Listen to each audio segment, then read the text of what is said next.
dapat masukan, penyampaian materi, baik dari narasumber maupun dari para peserta webinar Jokowi 3 Periode Why Not ini, kita semuanya dapat mengambil suatu bentuk kesimpulan.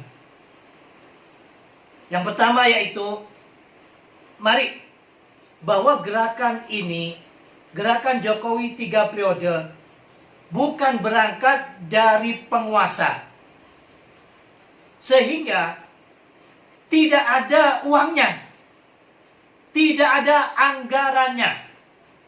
Tetapi ini telah kita dengungkan sudah beberapa bulan yang lalu, dan sewaktu halal bihalal relawan Jokowi, ternyata di situ ada yang pro dan kontra, sehingga tidak bisa kita lanjutkan. Waktu Gus saling WA dan telepon dengan teman-teman dengan Bang Mangun dari Bara JP, Bang Imam, Pak Suhadi dari Ninja, dan juga Pak Yanes dari WLJ. Nah, akhirnya sepakat membuat acara ini, yang mana intinya jangan sampai seperti waktu halal bihalal relawan Jokowi, ada yang pro, ada yang kontra. Di acara ini memang sengaja kita undang teman-teman relawan yang pro untuk Jokowi 3 Periode. Maka undangan juga Gus pilih dan pilah. Seandainya tidak Gus pilih dan pilah seperti biasanya, Gus share begitu bebas, bisa 200-300 peserta yang ada. Insya Allah 99% yang hadir di acara webinar ini sudah pilihan. Gus sudah jaga ketat, suruh tulis nama dan juga kota, baru Gus masukkan di dalam grup. Meskipun di situ ada teman-teman Ganjaris yang dulunya juga relawan Jokowi, yang nggak ada masalah kan gitu. Terus kedua, bagaimana peserta di dalam webinar yang baru kita buat ini tetap kita langgengkan, dan juga kita minta Pak Ketua Bara JP yang PLT ini juga masuk untuk membina. Kita minta di sini jangan sampai kita membesarkan organ kita. Gus, koordinator Sajojo, sahabat juang Jokowi, Pak Muhardi, Sekjen Ninja, ataupun Pak Suhadi, dan juga Bara JP dan lain sebagainya, itu mari kita sama-sama kerjasama. Muaranya utama adalah bagaimana bisa golnya Jokowi 3 Periode ini. Dan bagaimana caranya agar ini bisa berjalan dengan baik. Seperti Gus katakan tadi, gerakan ini bukan gerakan dari penguasa yang ada anggarannya, dan juga bukan gerakan dari partai politik yang ada DPR-nya, yang ada jadi menterinya, sehingga mudah dimintai anggaran. Acara ini terbentuk, terlaksana berkat saweran. Ada yang ngasih 100, ada yang ngasih 50, ada yang ngasih 250, sehingga terwujud. Nah, untuk next selanjutnya, kita di sini alhamdulillah kehadiran tamu kehormatan dari teman-teman NTT yang sudah bisa mendeklarasikan masyarakatnya. Ini kita acungi jempol, dan ini memberikan giroh ataupun semangat kepada kami-kami para komunitas relawan Jokowi yang masih belum bisa pindah ke lain hati. Pada apa titah Presiden Jokowi? Selama Presiden Jokowi belum menitahkan, maka kami, komunitas yang belum bisa pindah ke lain hati ini, akan terus mendengungkan Jokowi 3 Periode. Meskipun di Facebook Gus, di IG maupun di Twitter ini, banyak yang istilahnya pro kontra, dan yang kontra ngomong macem-macem, yang bilang cair lah, yang begini, yang begitu. Gus ketawa aja kan gitu. Karena ini gerakan-gerakan cinta. Gus masih cinta kepada Presiden Jokowi. Begitu juga Bara JP dan teman-teman yang hadir di tempat ini. Cinta tidak bisa hanya sekedar diucapkan kepada mantan pacar kita yang sekarang jadi istri. Wahai Zainab atau wahai Mawar, aku cinta padamu. Lah, cinta ini dibutuhkan pengorbanan. Pengorbanan seorang suami apa? Memberi belanja. Betul nggak? Kalau cinta hanya dikatakan saja tanpa ada pengorbanan ataupun uang belanja, kata anak muda sekarang, makan tuh cinta kan gitu ya. Nah di sini bagaimana rasa cinta kita kepada Presiden Jokowi? Bukan kepada seseorangnya, tetapi kepada apa yang telah dilakukan oleh beliau ini. Sehingga bisa dirasakan oleh seluruh rakyat Indonesia dari Sabang sampai Merauke. Dari Pulau Miangas sampai Pulau Rote ini. Kami minta Pak Muhardi dimatikan mic-nya. Sehingga masyarakat NTT sangat cukup layak apabila minta Pak Jokowi untuk 3 periode.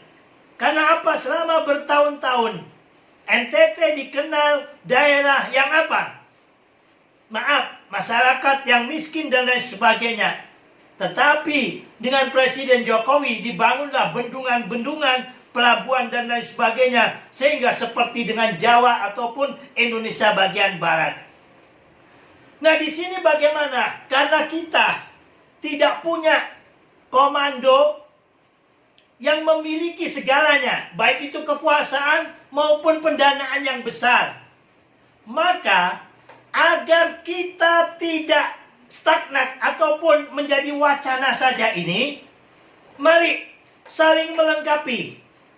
Yang mampu seperti dikatakan oleh Bara JP tadi harus turun ke jalan, monggo turun ke jalan. Tetapi sekarang masih COVID Pak Ucek kan gitu ya. Gus ini ahlinya belusukan kan gitulah. Deklarasi dan lain sebagainya kan repot nanti, bisa melanggar prokes. Jadi apa yang bisa Anda lakukan, baik itu deklarasi melalui 10-100 orang mendukung Jokowi, mari sebarkan videonya, sama-sama kita share agar viral.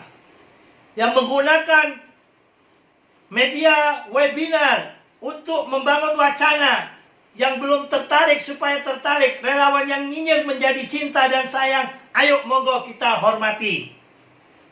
Yang mampu mengumpulkan KTP, ayo monggo. Yang bisa menggunakan web dengan cara apa? Seperti yang dikatakan salah satu narasumber tadi sangat sederhana, ya, bikin apa? Suatu bentuk pertanyaan, Anda setuju referendum? Anda setuju Jokowi 3 periode? Itu monggo. Dan yang mempunyai kemampuan semacam itu bisa di-sharekan di grup. Sehingga masing-masing ketua organ ini bisa saling melengkapi.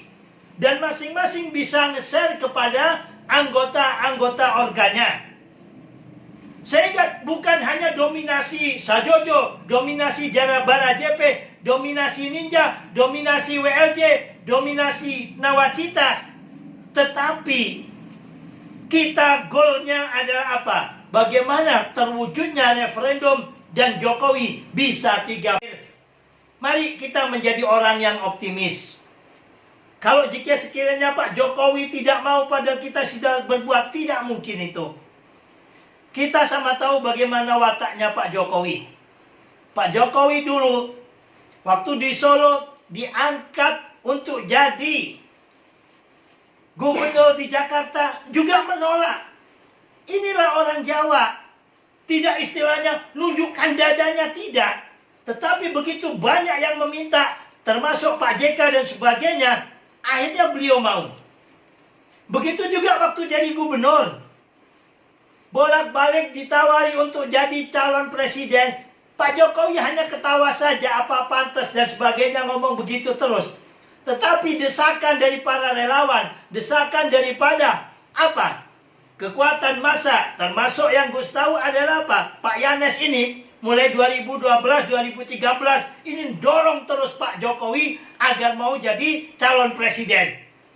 Dengan gerakan yang begitu hebat, akhirnya partai tidak berkutik.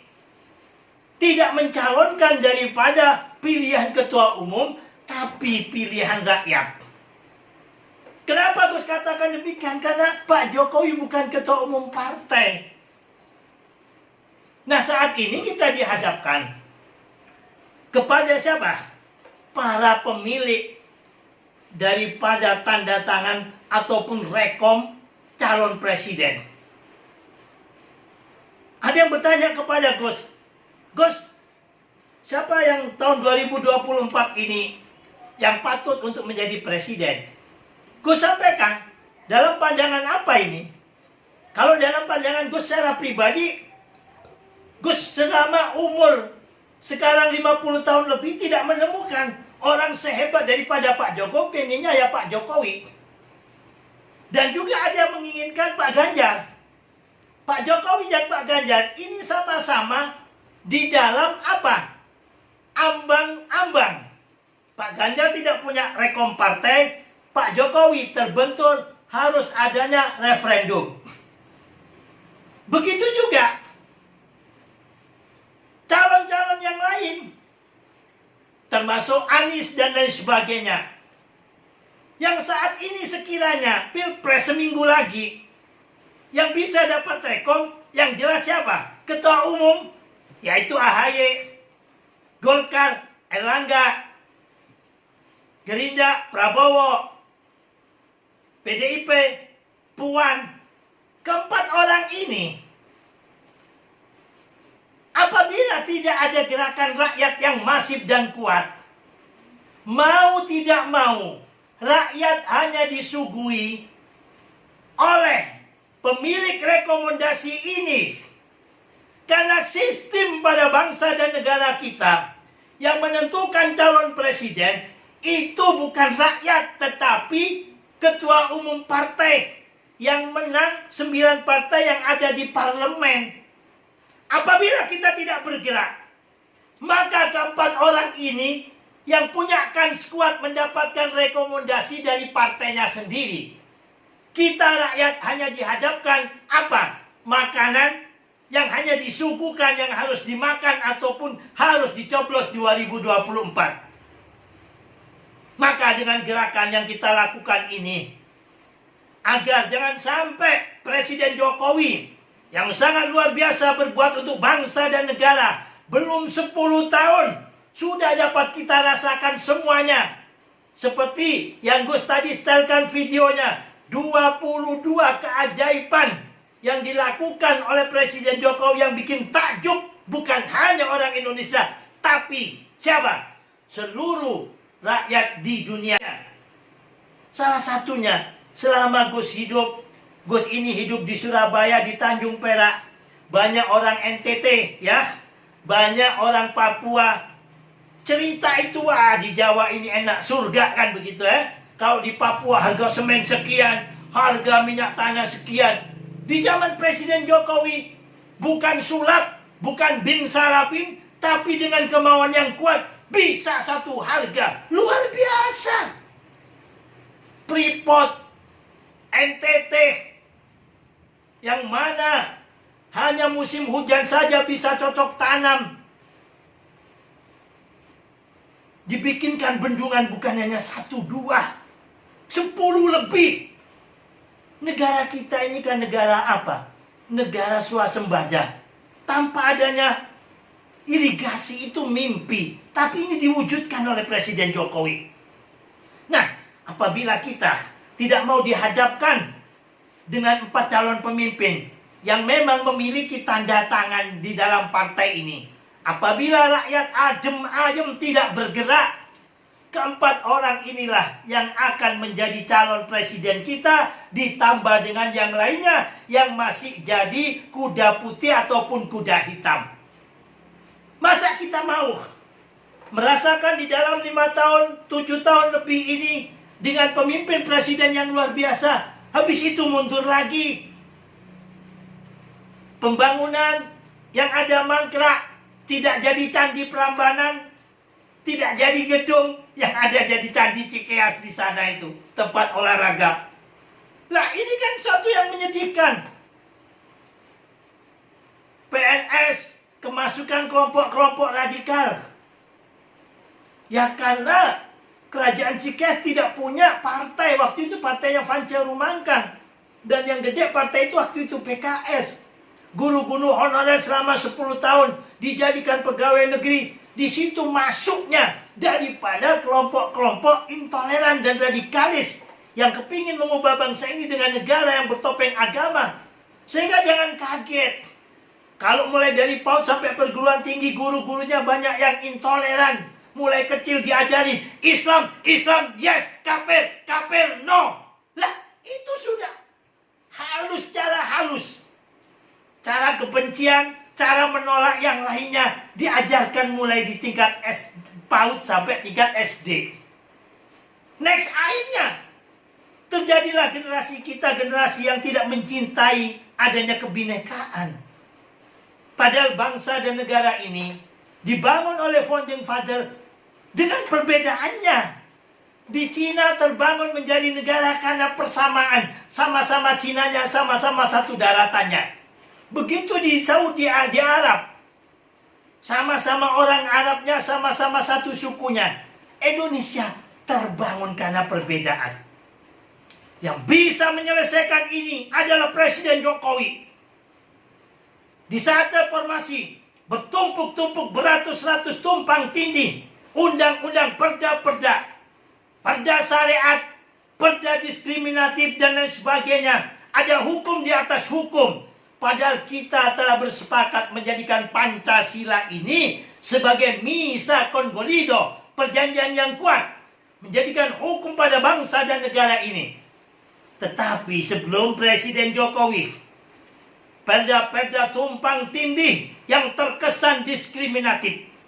Hanya Presiden Jokowi yang katanya wong deso, wong kampung yang kurus kerempeng berani membersihkan perda-perda tumpang tindih yang diskriminatif, yang bertopengkan agama. Hanya Presiden Jokowi yang katanya wong deso, yang kerempeng, berani menutup gerakan dengan bertopengkan agama, mau mengubah Pancasila kita dengan khilafah. Siapa yang berani? Bukan presiden lainnya, hanya Jokowi yang berani menutup, membubarkan HTI, termasuk juga FPI. Nah, kalau next, inti daripada kita bernegara dan berbangsa ini, di dalam Pancasila adalah terwujudnya keadilan sosial bagi seluruh rakyat. Dan Jokowi ini, meskipun tidak 100%, fujur, cita-cita, harapan pendiri bangsa ini dengan keadilan sosial bagi seluruh rakyat Indonesia, ini sudah ada pada Presiden Jokowi. Kalau hanya dengan amandemen di era reformasi membatasi seorang presiden memimpin kita dengan luar biasa ini, lalu kita diam, hanya dihadapkan dengan Pak calon presiden yang saat ini memiliki rekomendasi 4 orang tersebut. Apa kita ikhlas? Apa kita rela negara kita mundur lagi?